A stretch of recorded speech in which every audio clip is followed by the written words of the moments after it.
Женщина погибла под колесами «Фольксвагена» на улице Товарная. По данным ГИБДД, она шла по проезжей части в попутном от автомобиля направлении. Водитель заметил пешехода в самый последний момент и не успел среагировать. Нафиса Минязова была на месте трагедии. Освещения нет, ничего. Она же прям по асфальту шла, по асфальту, да? по дороге, да. Посередине дальше? Вот где стою я, вот где я стою, вот.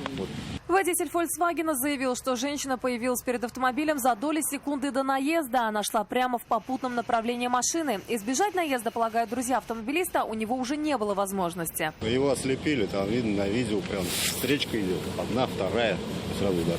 Да там не видно, там секунды, света и все, пухло.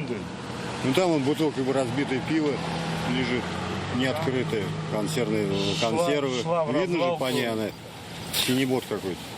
Может, не синебот, конечно. О невозможности избежать наезда заявлял и сам автомобилист. После столкновения женщину отбросило на обочину. Машина остановилась лишь спустя пару десятков метров. Разрешенная скорость на этом участке дороги 90 км в час. И судя по регистратору, установленному в автомобиле, мужчина ехал со скоростью 82 км в час и никаких правил не нарушал. Возможно, трагедию удалось бы избежать, если бы на одежде женщины были световозвращающие элементы, и она бы шла не в попутном направлении, а во встречном. Прибывшие на место инспекторы не смогли сразу установить личность погибшей. Документов при себе у нее не оказалось. На вид ей было от 35 до 40 лет.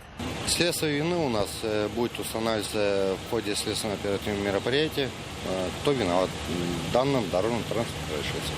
По данному факту будет возбуждено уголовное дело по статье «Нарушение правил дорожного движения, повлекшее по неосторожности смерть человека». А теперь водителю придется приводить доводы в свою защиту уже в суде.